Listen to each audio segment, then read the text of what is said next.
आपको बताएं कि कराची में लाइन से तेल चोरी की वारदात के दौरान गैस भरने से एक शख्स की जान चली गई। मुलजिमान सुरंग बनाकर जेर जमीन उतरे हुए थे। जंजाल गोट में खेल के दौरान एक बच्चे ने दूसरे की जान ले ली। पुलिस और रेंजर्स की मुख्तलिफ कार्रवाइयों में 8 डाकू भी पकड़े गए हैं। मज़ीद तफसीलात इस रिपोर्ट में देखिए।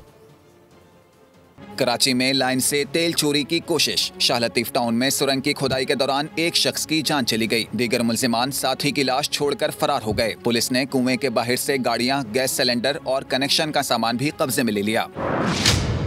साइड सुपर हाईवे जंजाल गोट में लिडो खेलते हुए बच्चों के दरमियान झगड़ा हो गया। एक 10 साला बच्चे ने तेज धार आले से 14 साला लड़के की जान ले ली। कमसिन मुलजिम को पुलिस ने गिरफ्तार कर लिया है। उधर रेंजर्स और पुलिस ने गडाप टाउन में स्नैप चेकिंग के दौरान 3 डाकुओं को गिरफ्तार कर लिया। पाक कॉलोनी से भी 5 डाकू पकड़े गए। बल्दिया 2 नंबर के करीब एक तेज रफ्तार ट्रक ने कार को टक्कर मार दी। 2 अफराद जख्मी हो गए। पुराना झगड़ा नया खून। सोहबतपुर में कबायली तनाज़े पर फायरिंग, 2 अफराद को कत्ल कर दिया गया। वाक़े में 2 अफराद जख्मी भी हुए हैं। पुलिस के मुताबिक एक ही कबीले के 2 गिरोहों के दरमियान तनाज़ा चल रहा है। मारे गए अफराद में मीर और अजीजुल्ला शामिल हैं। पुलिस ने लाशों और जख्मियों को अस्पताल मुंतकिल कर दिया है। मेलसी में चोरी की बड़ी वारदात। मुलजिमान दुकान की छत फाड़कर लाखों रुपए के मोबाइल फोन्स ले हुए। चोरी किए गए सामान की मालियत 1 करोड़ रुपए से जायद है। मार्केट की अंजुमन ने हुकूमत से चोरी की वारदातों पर सख्त एक्शन लेने का मुतालबा किया है। कहते हैं कि मार्केट में ये दूसरी वारदात है। तो पेशावर में कत्लो गारत का बाजार गर्म हो गया। शहर में एक ही रोज में मुख्तलिफ थानों की हदूद में खातून पुलिस एहलकार समेत 7 अफराद जाँ बहक और 5 जख्मी हो गए। कत्ल के वाकयात कहाँ पर हुए ये बता रहे हैं आसिफ शहजाद अपनी इस रिपोर्ट में। पेशावर में कत्ल के वाकयात में इजाफा। साबिका दुश्मनी ने 5 अफराद की जान ले ली। शादी से वापस आने वाली गाड़ी पर भारी हथियारों से फायरिंग की गई, जिससे 5 अफराद जाँ बहक और एक राहगीर जख्मी हुआ। बिल्कुल ये एक अफसोसनाक वाक़या हुआ है जिसमें 5 लोग मारे गए हैं, गाड़ी में सवार थे। और इनकी जो इब्तिदाई इतलात है कि दुश्मनी बताई गई है और इसमें एक बंदा ज़ख्मी भी है। और अभी तक की इस इंफॉर्मेशन के मुताबिक 3 किस्म के वेपन्स यूज़ हुए हैं, जिसमें M4 थी, क्लैशनकोफ थी और पिस्टल के साथ फायर किए गए हैं। फायरिंग का दूसरा वाकया 4 सद्दर रोड पर पेश आया, जहां मुलजिमान ने अदालत पेशी के लिए जाने वाले 4 अफराद को फायरिंग करके जख्मी कर दिया। तीसरे वाकये में थाना शाहपुर की हदूद में नामालूम अफराद ने लेडी पुलिस एहलकार को फायरिंग करके मौत के घाट उतारा। पुलिस का कहना है कि 4 सद्दर रोड और जमील चौक के वाकयात जाती दुश्मनी के हैं, जबकि खातून पुलिस एहलकार के कत्ल का जायजा लिया जा रहा है। पुलिस ने तीनों वाकयात के मुकदमा दर्ज करके तफ्तीश का आगाज कर दिया। कैमरामैन मोहम्मद हुसैन के साथ आसिफ शहजाद, बोल न्यूज़, पेशावर। वज़ीर-ए-आज़म शहबाज शरीफ की कायद मुस्लिम लीग नून मियां नवाज शरीफ से जाती उमरा में मुलाकात। मुल्की सूरत हाल पर तबादला ख्याल किया गया। मुलाकात के दौरान वज़ीर आला पंजाब मरियम नवाज भी मौजूद थी। वज़ीर-ए-आज़म शहबाज शरीफ ने नवाज शरीफ को पहलगाम वाक़े के बाद की सूरत हाल से आगाह किया। वज़ीर-ए-आज़म ने कहा कि भारत ने जहारियत की तो ईंट का जवाब पत्थर से देंगे। मुल्क का मुस्तकबिल रोशन है, हम जाग रहे हैं। पहलगाम वाक़े पर प्री प्लान ड्रामा है। भारत माजी में भी इस तरह के मुख्तलिफ ड्रामे कर चुका है। कायद से टेलीफोनिक रब्ता हुआ। दफ्तर खारिजा के मुताबिक नायब वज़ीर-ए-आज़म ने भारत के बेबुनियाद इल्ज़ाम, झूठे प्रोपेगेंडे और सिंतास माहदे को मुअत्तल करने जैसे इकदाम से आगाह किया। इसहाक डार का चीनी वज़ीर खारिजा वांग शी से भी टेलीफोनिक रब्ता हुआ। उन्होंने कहा कि भारत की यकतरफा इकदाम और पाकिस्तान के खिलाफ बेबुनियाद प्रोपेगेंडा मुस्तरद करते हैं। इसहाक डार ने पाकिस्तान के लिए चीन की मुसलसल गैर मुतज़लज़ल हिमायत को सराहा। तो आपको बताएं कि बरतानिया में पाकिस्तानी हाई कमीशन पर भारतीय इंतहा पसंदों का हमला। इमारत के शीशे तोड़े और रंग भी फेंके। पुलिस ने मौके पर पहुंचकर एक हमलावर को गिरफ्तार कर लिया। बरतानिया में भारतीय इंतहा पसंद बेलगाम। लंदन में जिन्होंने हिंदू आपे से बाहर हो गए। लंदन में पाकिस्तानी हाई कमीशन पर हमला कर दिया। हमले के दौरान इमारत के शीशे तोड़ दिए गए। लंदन पुलिस ने मौके पर पहुंचकर एक हमलावर को धर लिया। हाई कमिश्नर डॉक्टर फैसल ने कहा, हमलावर अपने साथ सफेद पत्थर लाए। एक हमलावर ने इमारत पर सेफरान रंग भी फेंका। हमने बरतानवी दफ्तर खारजा के साथ मामला उठाया है। हिंदू इंतहा पसंद पहले भी पाकिस्तानी हाई कमीशन के बाहर उमड़ आए थे और तूफान बदतमीजी मचाई थी। तो लंदन में पाकिस्तानी निजात और कश्मीरियों का भारतीय हाई कमीशन के बाहर एहतजाज। मुजाहिरीन ने पाकिस्तान जिंदाबाद के नारे लगाए। भारत के इंतहा पसंद वज़ीर-ए-आज़म नरेंद्र मोदी के खिलाफ भी नारेबाजी की गई। बीजेपी के इंतहा पसंद भी हाई कमीशन के बाहर मौजूद हैं। भारतीय इंतहा पसंदों ने इजराइल के झंडे भी उठा रखे हैं। अपनी कोताही कबूल नहीं करते गोदी मीडिया के एंकर्स के पाकिस्तान से मुतालिक बात करते वक्त मुंह से झाग निकल रही होती है। मारूफ भारतीय यूट्यूबर धरूफ राठी ने पहलगाम वाक़े पर मोदी सरकार को आईना दिखाया। कहा कि वाक़या बहुत अफसोसनाक है, लेकिन इस वाक़े में जो गफलत बरती गई उस पर कोई बात नहीं कर रहा। गोदी मीडिया आपे से बाहर, अर्नब गोस्वामी नमूना करार। मारूफ भारतीय यूट्यूबर धरूफ राठी अपनी ही हुकूमत की नाअहलियों पर बरस पड़े। अपने वीलॉग में पहलगाम वाक़े की हकीकत से भी पर्दा उठाया। कहा कि पहलगाम वाक़या बहुत अफसोसनाक था, लेकिन वाक़े में जो गफलत बरती गई उस पर कोई बात नहीं कर रहा। धरूफ राठी ने सवाल उठाया कि आखिर किस तरह दहशतगर्द पाकिस्तान से पहलगाम की तरफ दाखिल हुए, जबकि कश्मीर में एक बहुत बड़ी तादाद में फौज तैनात है और LOC पर भी सख्त सिक्योरिटी हसार कायम है। अपने वीलॉग में धरूफ राठी ने मोदी के पुराने इंतहा पसंदाना बयानात भी दिखाए। धरूफ राठी ने निशानदही की कि भारतीय फौज में 1 लाख से ज्यादा फौजियों की कमी है। उन्होंने दस्तावेजी सबूत भी दुनिया को दिखाए। बातें बड़ी बड़ी, जंगी दावे, मगर अंदर से खोखली भारतीय फौज। न्यूयॉर्क टाइम्स ने मोदी सरकार का भांडा फोड़ दिया।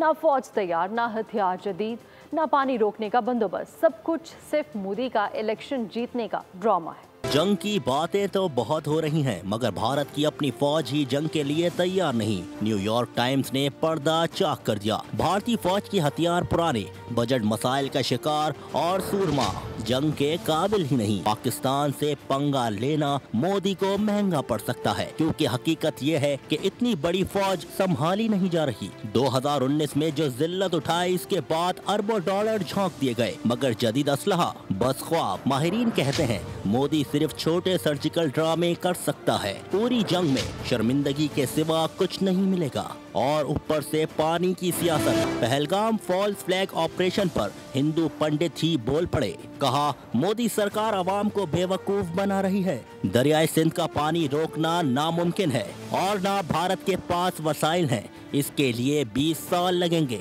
सच यही है, मोदी सरकार इलेक्शन जीतने के लिए झूठ, ड्रामा और प्रोपेगेंडा बेच रही है, मगर ना फौज तैयार, ना पानी बंद, ना अवाम मुतमईन, सिर्फ जुमले, सिर्फ फरेब। पहलगाम वाक़े पर भारतीय गीदड़ भभकियों के बाद चीन ने पाकिस्तान की मुकम्मल हिमायत का ऐलान कर दिया है। चीनी वज़ीर ख़ारिजा वांग शी ने पाकिस्तानी हुकूमत की हिमायत से मुतालिक बयान दिया। चीन ने पाकिस्तान और भारत पर जोर दिया है कि वो मामले की तहकीकात करें, वाक़यात की मुनसिफाना बरवक्त छानबीन करें। हम पाकिस्तान के साथ खड़े हैं। पाकिस्तान के साथ दहशतगर्दी के खिलाफ जंग में ताउन को मज़ीद मजबूत करेंगे। भारतीय फौज जंग के लिए तैयार नहीं, हथियार पुराने हैं, बजट के मसाइल का सामना अलग है, सूरमाओं में जंग की मतलूबा सलाहियत मौजूद ही नहीं। पाकिस्तान से जंग मोदी को भारी पड़ सकती है। अमेरिका के मारूफ अखबार न्यूयॉर्क टाइम्स ने भारतीय फौज का सच आश्कार कर दिया। हिंदुस्तान की फौज जंग लड़ने के काबिल नहीं। आधी से ज्यादा फौज के पास जदीद हथियार तक नहीं। अगर मोदी ने कोई एडवेंचर किया तो भारतीय फौज एक्सपोज हो सकती है। अमेरिका के अखबार न्यूयॉर्क टाइम्स ने भारतीय फौज का सच नुमायां कर दिया। A moment of truth for Indian military नामी रिपोर्ट में कहा गया है कि पाकिस्तान और भारत में कशीदगी से भारतीय अस्करी हुक्काम मुश्किल में पड़ गए। इतनी बड़ी फौज पहले ही संभाली नहीं जा रही। आधे से ज्यादा हथियार पुराने हैं और जंग लड़ने के लिए फौजियों की तैयारी मुकम्मल नहीं। 2019 में जिल्लत आमेज शिकस्त के बाद मोदी ने मिलिट्री पर अरबों डॉलर खर्च किए, मगर बहुत बड़े साइज की वजह से भारतीय फौज जदीद हथियारों से लेस न की जा सकी। रिपोर्ट के मुताबिक भारतीय दिफाई माहिरीन की राय ये है कि पब्लिक का गुस्सा ठंडा करने के लिए मोदी सरकार छोटे मोटे सर्जिकल ऑपरेशन कर सकती है, क्योंकि इससे ज्यादा कुछ करने की वो अहल नहीं। अगर जंग छेड़ी तो शर्मिंदगी का सामना होगा। रिपोर्ट में भारतीय दिफाई माहिरीन की राय में कहा गया है कि बालाकोट एपिसोड भारतीय फौज की आंखें खोल देने के लिए काफी थी। भारतीय फौज को न सिर्फ ब्यूरोक्रेटिक और मालियाती मसाइल का सामना है, बल्कि जियोपॉलिटिकल मसाइल भी दरपेश हैं। पहलगाम फॉल्स ऑपरेशन, पाकिस्तान पर इल्जाम तराशी पर भारत को सुबकी का सामना है। भारत के अंदर से मुसलसल आवाजें उठने लगी। साबिक रुकने पार्लियामेंट समरनजीत सिंह मान ने कहा कि भारत के पास पहलगाम हमले पर पाकिस्तान के खिलाफ इल्जाम साबित करने के लिए कोई शवाहिद नहीं। हिंदुस्तान सिक्योरिटी और इंटेलिजेंस एजेंसीज किस तरह हमले का पता लगाने में नाकाम रही। भारत इतना मासूम नहीं है, उसने भी कनाडा में 3 सिखों को कत्ल करवाया है। गुरपतवत सिंह पन्नू को मारने की कोशिश की। बॉर्डर बंद करने से भारतीय पंजाब की ज़राअत और मईशत मुतासिर होगी। भारतीय सदर को चाहिए कि हुकूमत को बरतरफ करके नए इंतखाबात और पहलगाम हमले की आज़ादाना तहकीकात का हुक्म दे। भारत के जंगी जुनून के खिलाफ तमाम पाकिस्तानी यकसुमा शोबे से ताल्लुक़ रखने वाली शख्सियात भी भारतीय हठधर्मी के खिलाफ मैदान में आ गए। नामवर अदाकार जावेद शेख कहते हैं कि हमले के आधे घंटे में दर्ज होने वाली FIR में पाकिस्तान का नाम शामिल होना समझ से बालातर है। भारत ने हमला किया तो फौज तैयार है। अदाकारा लैला जुबैरी बोली, भारत को ईंट का जवाब पत्थर से मिलेगा। साबिक क्रिकेटर मोइन खान ने कहा कि भारत ने हमाकत की तो नुकसान उठाएगा। अदाकार अदनान, गुलकार फाखिर महमूद ने भारत को मुतनब्बे कर दिया। बात समझ से बाहर है कि आधे घंटे के अंदर अंदर जो FIR दर्ज होती है उसमें पाकिस्तान का नाम, उन्होंने हिंदुस्तान ने बगैर किसी सबूत के हमला किया। हमारी आर्मी जो है वो कोई ऐसे नहीं बैठी हुई, वो तैयार है। हम इसका कड़ा जवाब देंगे। जंग होती है तो हम अपनी अफवाज के साथ खड़े हैं। सुनो हिंदुस्तान, पाकिस्तानी कौम अपनी फौज के शाना बशाना खड़ी है और हम ईंट का जवाब पत्थर से देंगे। पाकिस्तान जिंदाबाद। हम सब एक हैं और किसी भी बात का करारा जवाब देने की पोजीशन में बिल्कुल भी हिमाकत ना कीजिएगा। इंडिया ने पाकिस्तान पे बिना किसी सबूत के इल्जामात लगाए। अगर हमारी कौमी और मुल्क की सालमियत पे कभी भी खतरा आएगा तो पाकिस्तानी कौम, पाकिस्तानी गवर्नमेंट, पाकिस्तानी फौज एक ही पेज पे होंगे। पाकिस्तानीज़ एक पीसफुल, डिग्निफाइड और खुद मुख्तार कौम है और अपनी सिक्योरिटी पे कभी भी कॉम्प्रोमाइज नहीं करेंगे। पाकिस्तान हमेशा जिंदाबाद। पहलगाम हमले के पीछे छुपा भारत का दहशतगर्द चेहरा बेनकाब। मकबूजा जम्मू कश्मीर में काबिज भारतीय फोर्सेस ने मजीद 5 कश्मीरियों के घर तबाह कर दिए। इन मकानात को धमाका खेज मवाद लगाकर उड़ाया गया। तबाह किए गए मकानात आम कश्मीरियों के थे। धमाकों से दर्जनों करीबी मकानात को भी बड़े पैमाने पर नुकसान पहुंचा। गुज़श्ता 3 दिन में 7 कश्मीरियों के आबाई घरों को तबाह किया गया। भारतीय फौज की इस घिनौनी हरकत से कई खानदान बेघर और शदीद परेशानी में मुब्तला है। दिफाई माहिरीन का कहना है कि भारतीय फौज का मकसद कश्मीरियों के अज़्म को तोड़ना और इज्तिमाई सजा देना है। भारत कश्मीरी मुसलमानों की ज़मीन हथियाने के लिए इजरायली हथकंडे इस्तेमाल कर रहा है। तो आपको बताएं कि विमेन क्रिकेटर गुल फिरोजा ने मेगा इवेंट से कबल भारत को 2 टोक जवाब देकर खामोश करवा दिया। गुल फिरोजा ने कहा कि पाकिस्तान के अगले आलमी इवेंट में शमूलियत उसी फ्यूजन फार्मूले के तहत होगी जिसका फैसला चैंपियंस ट्रॉफी से कबल किया गया था। उन्होंने कहा कि हम भारत में नहीं खेलेंगे, ये बिल्कुल वाज़ेह है और वैसे भी हमें भारत में खेलने का कोई शौक नहीं। विमेंस वर्ल्ड कप रवा बरस भारत में शेड्यूल है। पाकिस्तान के क्वालिफाई करने के बाद अब इवेंट हाइब्रिड मॉडल के तहत खेला जाएगा। और दीगर खबरों में आपको बताएंगे कि सेनेट इलेक्शन में हिमायत के लिए पीपल्स पार्टी का वफ्द MKM के मरकज़ जा पहुंचा। ज़िमनी इलेक्शन में वकार मेहदी की हिमायत की दरख्वास्त कर दी गई है। रहनुमा MKM पाकिस्तान फारूक सत्तार ने कहा कि इंतखाबी मुलाकातों से हटकर अवामी फलाह के कामों पर भी तवज्जो देनी चाहिए। सूबाई वज़ीर नासिर हुसैन शाह बोले कि नाल्स के मसले पर MKM ने पीपल्स पार्टी को खुलकर सपोर्ट किया। सेनेट इलेक्शन में PP उम्मीदवार की हिमायत। पीपल्स पार्टी का वफ्द सूबाई वजीर नासिर हुसैन शाह की क़यादत में MKM के मरकज पहुंच गया। सिंध असेंबली में अपोजिशन लीडर अली खुर्शीदी ने इस्तकबाल किया। दोनों जमातों के रहनुमाओं के दरमियान तफसीली बातचीत हुई। PP वफ्द ने सेनेट के मंगलवार पे हमें सड़क पे बैठना हो, लियाकताबाद 10 नंबर पे बैठना हो, मेरी तरफ से ब्लैंक चेक है जो हम पाकिस्तान पीपल्स पार्टी को देते हैं लोगों के लिए। इस मौके पर नासिर हुसैन शाह ने कहा कि कराची के मसाइल के हल के लिए बहुत ज़्यादा फंड्स की ज़रूरत है। नई नहरों और बल्दियाती इदारों के मसाइल पर भी बातचीत की जाएगी। कराची में मुकम्मल तौर पर बेहतरी के लिए बहुत ज़्यादा फंड्स की ज़रूरत है। कराची रीढ़ की हड्डी रखता है तो वफाक की तरफ से बहुत बड़ा स्पेशल पैकेज आए। ये 10-15 अरब से कराची में क्या होगा? कुछ नहीं हो सकता। दोनों जमातों के रहनुमाओं ने इस मुलाकात को मुस्बत और फ़ायदेमंद करार दिया, जबकि मुशावरत के सिलसिले को आइंदा भी जारी रखने पर इत्तेफाक किया। तो आपको बताएं कि नादरा ने जिंदा शख्स को मुर्दा करार दे दिया। मुतासरा शख्स अल्ताफ हुसैन कहते हैं कि बैंक अकाउंट खुलवाने गया था, नादरा में डाटा मौजूद नहीं था। हेल्पलाइन पर कॉल की तो पता चला कि मेरा तो इंतकाल हो चुका है। तर्जुमान नादरा सैयद शबाहत अली ने बोल को बताया कि बुनियादी तौर पर मसला नादरा का नहीं, यूनियन काउंसिल का है। नादरा का अनोखा कारनामा, जिंदा शख्स मुर्दा करार। मुतासरा शख्स गुलशन इकबाल का रिहायशी है। शहरी अल्ताफ हुसैन ने बोल न्यूज को बताया कि बैंक अकाउंट खुलवाने गया था। नादरा में बायोमेट्रिक डेटा की तस्दीक नहीं हुई। हेल्पलाइन को फोन किया तो पता चला कि मेरा तो इंतकाल हो चुका है। बैंक गया अपना अकाउंट खुलवाने के लिए, तो बायोमेट्रिक के दौरान मुझे पता चला कि जी नादरा से मेरा डेटा लिंक नहीं है और उनको मेरा डेटा रिसीव नहीं हुआ। तो फिर नादरा हेल्पलाइन पे कॉल करने के बाद मुझे पता चला कि मेरा इंतकाल हो चुका है। अल्ताफ हुसैन का कहना था कि नादरा के दफ्तर पहुंचने के बाद मालूम हुआ कि हुक्काम 6000 अफराद के डेथ सर्टिफिकेट जारी कर चुके। मैं नादरा ऑफिस गया हूँ, मुतालिका नादरा ऑफिस, तो वहाँ से मुझे पता चला, जो मेरी वहाँ के मुतालिका लोगों से बात हुई तो वहाँ से मुझे पता चला कि जी अब तक 6500 लोगों का जो है वो डेथ सर्टिफिकेट जो है वो बन चुका है। तर्जुमान नादरा सैयद चवाहत अली की बोल न्यूज से गुफ्तगू बोले, मसला हमारा नहीं यूनियन काउंसिल का है, उन्हीं के फरहम करदा डेटा से नादरा अपना डेटा मेंटेन करता है। बुनियादी तौर पर ये मसला नादरा की सतह पर नहीं है। अम्बात का जो इंदराज कराया जाता है वो यूनियन काउंसिल्स की सतह पर कराया जाता है। ऐसे तमाम अफराद जिनकी वफात का इंदराज यूनियन काउंसिल की सतह पर हो चुका है और उनके शनाख्ती कार्ड अब तक कैंसिल नहीं कराए गए, हमने उनके लवाहिकीन के नंबर्स जो नादरा के पास महफूज हैं उन पर SMS भी किया है और उन्हें कहा है कि अगर ये मौत का इंदराज गलत है तो आकर इसकी तस्दीक करा लें और अगर दुरुस्त है तो आकर शनाख्ती कार्ड की कैंसिलेशन करवा लें। उधर शहरी अल्ताफ हुसैन ने नादरा हुक्काम से अपील की है कि मुझे दोबारा जिंदा करार दिया जाए। तो निजी स्कीम के तहत पाकिस्तानी आज़मीन की बड़ी तादाद हज से महरूम। पहली परवाज़ की रवानगी में सिर्फ एक रोज़ बाकी, मगर हर 4 में से 3 पाकिस्तानी आज़मीन हज पर नहीं जा सकेंगे। दूसरी जानिब रोड टू मक्का हज प्रोजेक्ट में हिस्सा लेने के लिए सऊदी अरब का वफ्द पाकिस्तान पहुँच गया। वज़ारत मज़हबी अमूर के हुकाम ने इस्तकबाल किया।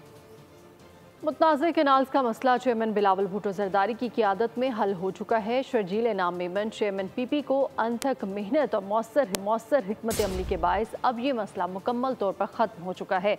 तमाम सियासी जमातों और वकला बरादरी से गुजारिश है कि सड़कें खोल दी जाएँ। 2 मई को मुश्तरका मफादात काउंसिल के इजलास के बाद ये मामला हमेशा के लिए बंद हो जाएगा। सड़कों को फौरी तौर पर खोलकर गुड्स ट्रांसपोर्ट की रवानी को यकीनी बनाया जाए ताकि किसी को मज़ीद माली या मुआशी नुकसान ना हो। बंदिशों की वजह से आवाम, माल मवेशी, इम्पोर्ट एक्सपोर्ट, किसानों और गरीब तबकात को शदीद नुकसान पहुँच रहा है। अगर धरने ख़त्म किए जाए तो ये ज़्यादा बेहतर होगा। सिंध हुकूमत पुरअमन एहतजाज के हक को तस्लीम करती है। एहतजाज पर बैठे वकला पुरअमन रहें। वकला भी अपने इर्द गिर्द शरपसंदों पर नज़र रखें। वज़ीर दाखिला सिंध ज़िया लंजार कहते हैं कि पुरअमन एहतजाज करने वालों से दरख्वास्त है कि अफवाहों पर कान ना धरें। पुरअमन एहतजाज करने वालों के खिलाफ कोई कार्रवाई नहीं होगी। वकला से दरख्वास्त है कि शहरियों के लिए मुश्किलात का सबब ना बने।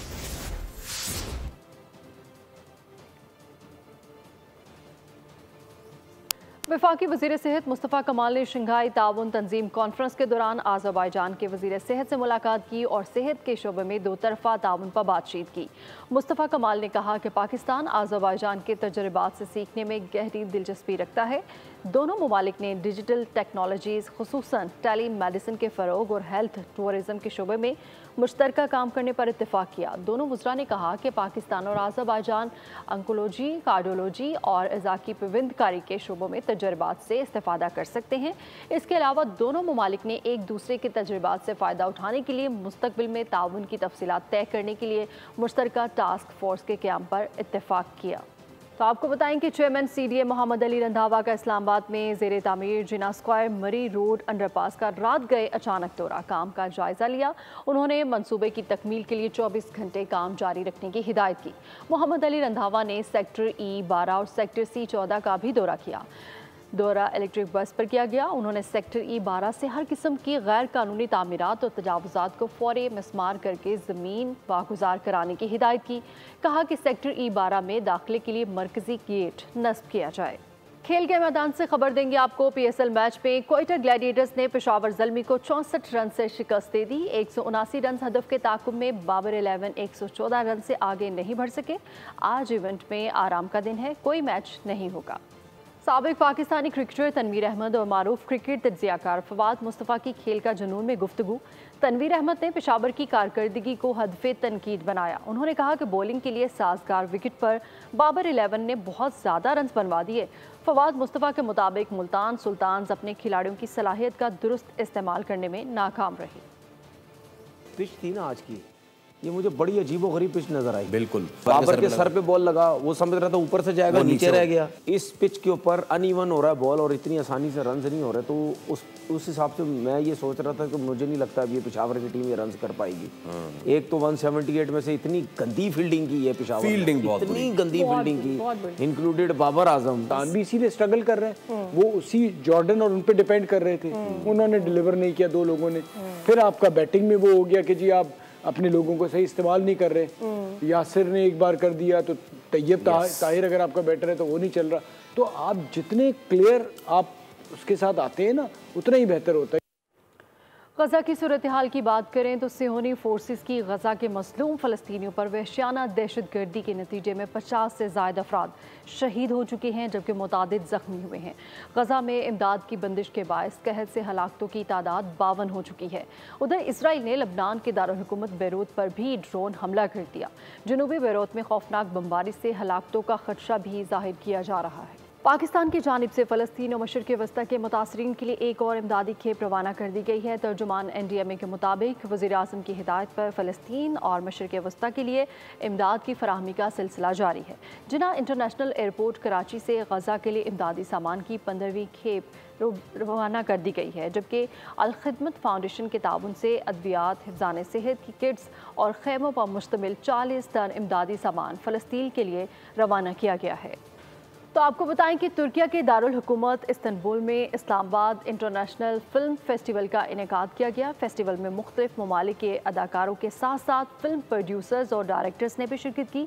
मज़ीद तफसीलात सगीर आमे की इस रिपोर्ट में देखिए। तुर्किया में पाकिस्तानी सकाफत के रंग इस्लामाबाद इंटरनेशनल फिल्म फेस्टिवल का इनेकाद किया गया। फेस्टिवल में पाकिस्तान से अदाकार नूरुल हसन, नाइमा भट्ट, अली खान ने शिरकत की। मेरा दिल चाहता है कि इस फेस्टिवल का कैनवस जो है वो बढ़ते चला जाना चाहिए हर साल के साथ साथ। मैं बहुत खुश हूँ कि पाकिस्तान से कुछ बहुत हमारे मारूफ एक्टर्स आए हुए हैं और बहुत सारे स्टूडेंट्स यहाँ हार्ड वर्क कर रहे हैं। फेस्टिवल में दुनिया भर से 1000 से ज्यादा फिल्मों की रजिस्ट्रेशन हुई। टॉप मोस्ट 40 फिल्म्स शोकेस भी की गई। यहाँ पर हमने लॉन्च किया है 1000 प्लस फिल्म्स 96 कंट्रीज और उनसे सबसे बेहतर 40 फिल्म्स यहाँ दिखा रहे हैं। हमें दुनिया भर से काफ़ी एक्टर्स एक्ट्रेसेस की फिल्म्स आई हैं। अली खान साहब, सरवत गिलानी, अली रहमान साहब और नईमा भट्ट हमारे ब्रांड एम्बेसडर्स रहे हैं और आज शाम आप यहाँ पर देखेंगे। शानदार फेस्टिवल पाकिस्तानी तलबा और तालिबात ने सजाया था। इसी के साथ ही न्यूज़ स्टूडियो से फिल वक्त इतना ही। मज़ीद खबरों और अपडेट्स के लिए विजिट कीजिए हमारी वेबसाइट bolnews.com और देखते रहिए बोल न्यूज़।